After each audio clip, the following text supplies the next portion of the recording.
Chief minister జైల్లో ఉంటే పరిస్థితి ఏంటి? జైలు నుంచే ఆయన బాధ్యతలు నిర్వర్తించవచ్చా? ఆమ్ ఆద్మీ పార్టీ కథనం ప్రకారం నిర్వర్తించవచ్చు. మనందరూ తెలుసు, అరవింద్ కేజ్రీవాల్ గారు అరెస్ట్ అయ్యారు, ఈడీ కస్టడీలో ఉన్నారు. అయితే ఆయన ఇప్పుడు ఫస్ట్ ఆర్డర్ కూడా జైలు నుంచి ఒకటి రిలీజ్ చేశారు. ఢిల్లీలో తాగునీటికి సంబంధించి ట్యాంకర్స్ ఇవ్వాలని చెప్పి ఒక ఆర్డర్ కూడా జైలు నుంచి ఇచ్చారనమాట. సో ఈ పరిస్థితిలో మనం ఒకటి గమనించాలి, జైలు నుంచి చీఫ్ మినిస్టర్ గవర్నెన్స్ చేయొచ్చా? ఇది క్వశ్చన్ అనమాట. రాజ్యాంగంలో కానీ రిప్రజెంటేషన్ ఆఫ్ పీపుల్స్ యాక్ట్లో కానీ ఎక్కడ జైలు నుంచి సీఎం పరిపాలించే అవకాశం లేదని లేదు, డిస్క్వాలిఫికేషన్ లేదు. కేవలం అరెస్ట్ అనేది చీఫ్ మినిస్టర్కి డిస్క్వాలిఫికేషన్ కాదనమాట. అసలు దీనిలో రిప్రజెంటేషన్ ఆఫ్ పీపుల్స్ యాక్ట్ ఏం చెప్తుంది? ఎవరైనా లెజిస్లేటర్, సీఎం కావచ్చు, మినిస్టర్స్ కావచ్చు, ఎమ్మెల్యేస్ ఎవరైనా సరే చట్టసభలో ఉన్నవాళ్ళు కన్విక్షన్ వస్తే, కన్విక్షన్ అంటే 2 years ఆర్ అబోవ్ 2 సంవత్సరాలు ఆ పైన కన్విక్షన్ వస్తే వాళ్ళు డిస్క్వాలిఫై అవుతారు. వాళ్ళు కంటిన్యూ చేయకూడదు, వాళ్ళు నెక్స్ట్ ఎలక్షన్స్ కంటెస్ట్ చేయకూడదు. మీరు గమనిస్తే జయలలిత తమిళనాడు సీఎం, ఆవిడ కన్విక్షన్ వచ్చినప్పుడు ఆవిడ వెంటనే పన్నీర్ సెల్వంని సీఎం చేసి ఆవిడ జైలుకి వెళ్ళారు. సో కన్విక్షన్ వస్తే అది వేరు. ఒక సీఎం పైన చాలా లీగల్ ఛార్జెస్ ఉండొచ్చు, ఛార్జ్ షీట్స్ కూడా ఫ్రేమ్ అయి ఉండొచ్చు.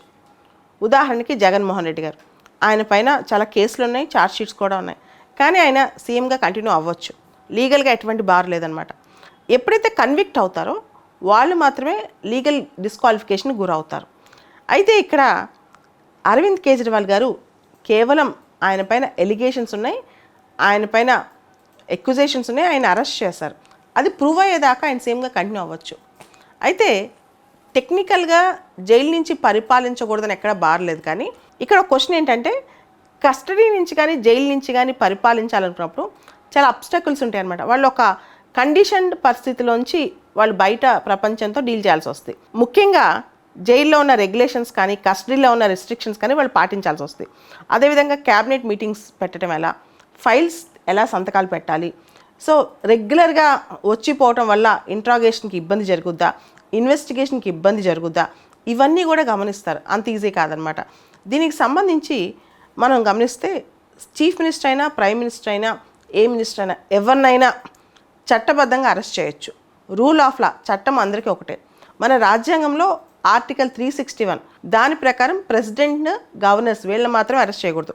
మిగతా ఎవరైనా అరెస్ట్ చేయొచ్చు, ఎవరైనా జైలు తీసుకెళ్ళొచ్చు, including chief ministers and prime ministers. అయితే ఇక్కడ క్వశ్చన్, వీళ్ళు జైల్లోంచి పరిపాలించవచ్చా అంటే కాన్స్టిట్యూషన్ కానీ ఆర్పీ యాక్ట్ కానీ దీని గురించి పరిపాలించకూడదని ఎక్కడ చెప్పలేదు.